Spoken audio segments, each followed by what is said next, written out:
Assalamualaikum warahmatullahi wabarakatuh. Nama saya Aina Izzati binti Mukri. Hari ini kami akan membentangkan tentang tajuk mendidik masyarakat dan mahasiswa ke arah pelaksanaan sistem sosial Islam.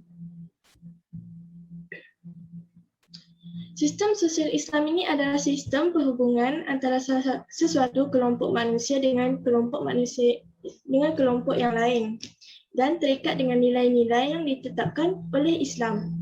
Unit sosial yang lebih kecil seperti sistem keluarga, antaranya yang terdiri daripada suami, isteri, anak-anak, ayah, ibu, datuk dan nenek dan serta yang lain.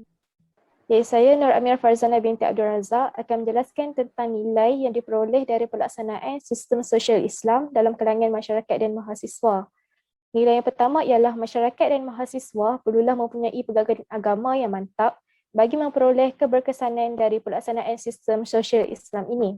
Menurut Ibnu Miskawih, iaitu tokoh falsafah, beliau berpendapat bahawa matlamat utama setiap agama adalah untuk melahirkan masyarakat yang berakhlak mulia.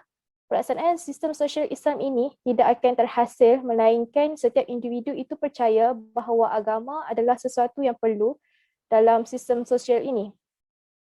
Dalam surah Al-Ma'idah ayat ketiga, Allah berfirman yang bermaksud, pada hari ini telah kusempurnakan untuk kamu agamamu dan telah kucukupkan kepadamu nikmatku dan telah kuredai Islam itu menjadi agama bagimu. Dalam diri manusia ini adanya nafsu yang akan mengajak ke arah keburukan. Hal ini akan merosakkan pegangan agama seseorang. Hal ini juga akan menyebabkan berlakunya pengabaian dalam sistem sosial Islam ini. Apabila agama diberikan kedudukan teratas dalam setiap acara kehidupan, maka sukarlah nafsu bermaharajalela dan menjerumuskan manusia ke kancah yang bertentangan dengan kehendak agama. Seterusnya, nilai kedua ialah masyarakat dan mahasiswa perlulah menjalani hidup secara bermasyarakat. Hal ini adalah kerana Islam amatlah menitik beratkan hidup secara bermasyarakat. Dalam surah Al-Nisa ayat 1, Allah Subhanahu Wa Taala berfirman, bertakwalah kepada Allah yang kamu selalu meminta dengan menyebut namanya, serta peliharalah hubungan silaturahim kaum kerabat. Mewujudkan tali persaudaraan itu sendiri telah diperintahkan kepada kita. Sistem sosial Islam ini telah mengajar kita bahawa kita haruslah mewujudkan hubungan baik sesama masyarakat. Islam amat menekankan hubungan yang baik dengan anggota masyarakat yang lain, sama ada mereka yang beragama Islam maupun bukan Islam. Hal ini menunjukkan keberkesanan dalam pelaksanaan sistem sosial Islam dalam kalangan masyarakat dan mahasiswa. Nilai terakhir adalah masyarakat dan mahasiswa perlulah saling hormat-menghormati antara satu sama lain. Tajuk 9 dalam Personality Development in Islam iaitu kemahiran sosial Islam ada menjelaskan berkenaan kemahiran menghormati ini. Menghormati bermakna mempunyai pandangan yang tinggi terhadap seseorang dengan memberikan layanan yang penuh sopan, khidmat atau takzim. Hal ini adalah sangat penting bagi memperkuatkan sistem sosial Islam ini.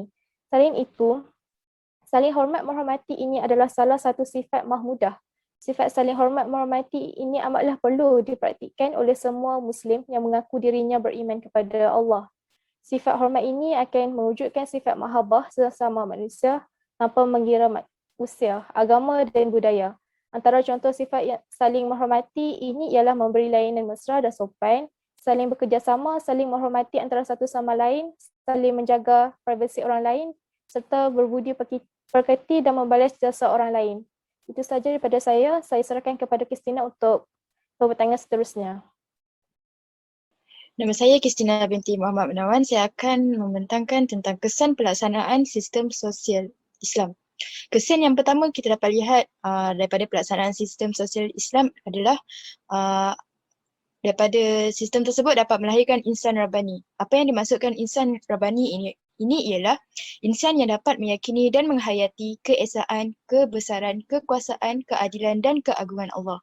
Kesan yang kedua ialah manusia akan merasakan dirinya kerdil.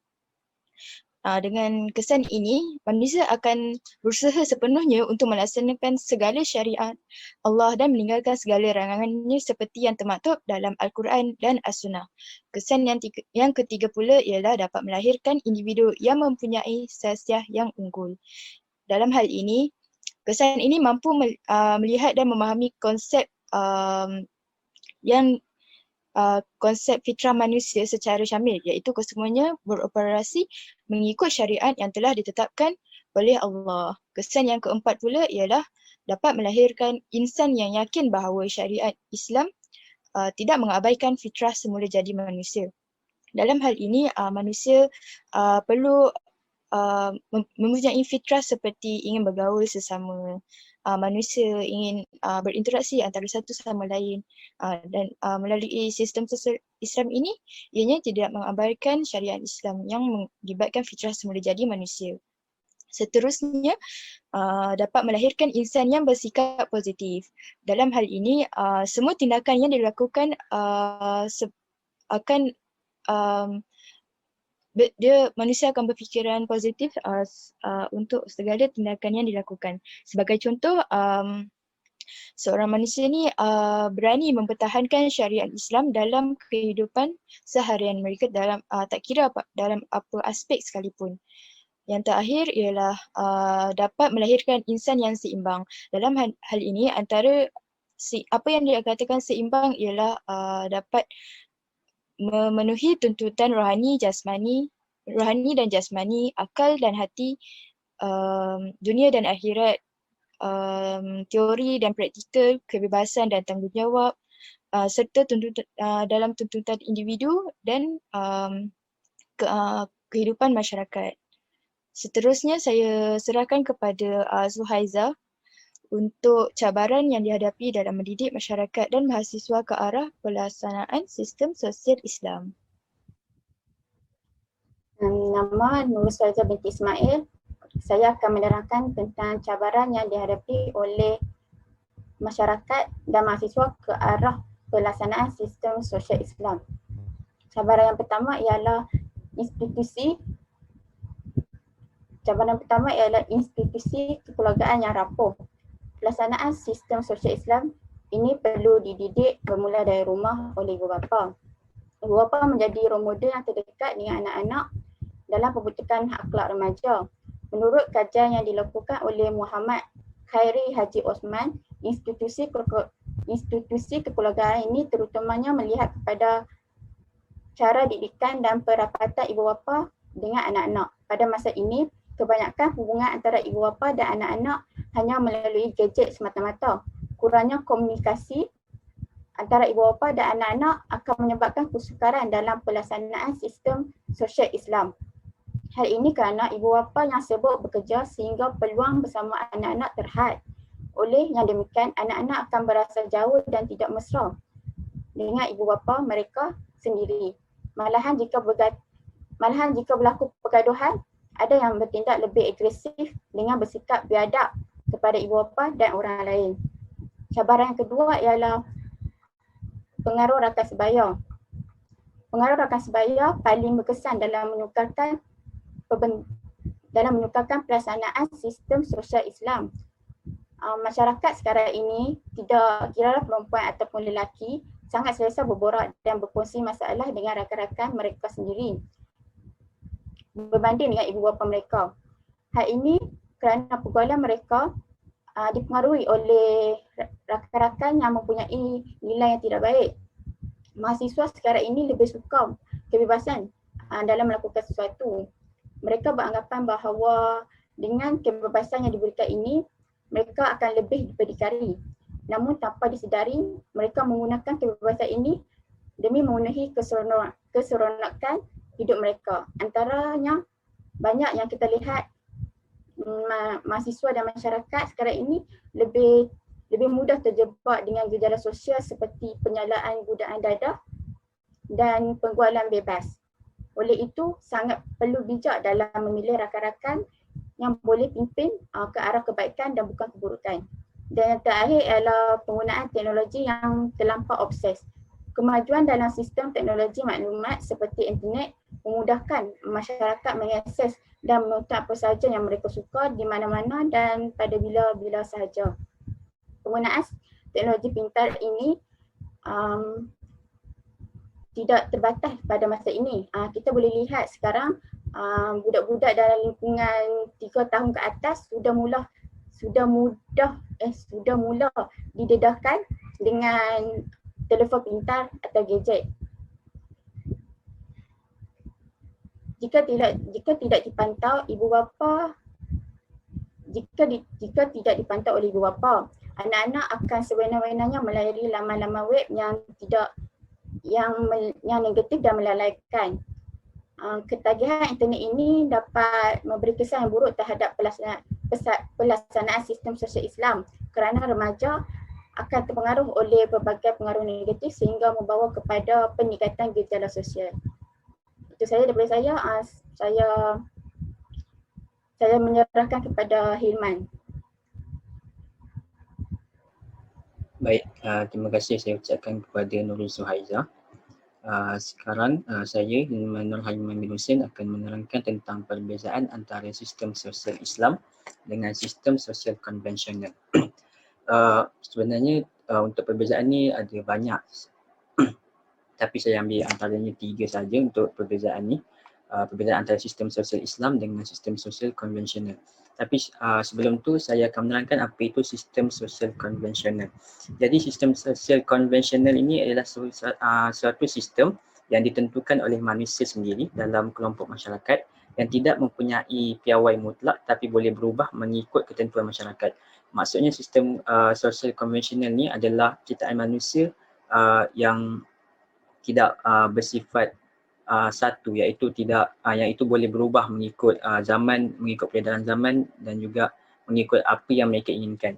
Jadi untuk perbezaan yang pertama, sistem sosial Islam adalah bersifat Rabbani, iaitu ciptaan Allah Subhanahu Wa Taala, di mana Allah Subhanahu Wa Taala sendiri yang mencipta sistem sosial Islam ini untuk digunakan oleh manusia dalam kehidupan seharian. Untuk digunakan oleh manusia dalam kehidupan seharian. Manakala sistem sosial konvensional adalah ciptaan manusia sendiri. Seperti yang saya katakan tadi, apa itu maksud sistem sosial konvensional. Untuk perbezaan yang kedua, sistem sosial Islam ialah berpandukan Al-Quran dan hadis seperti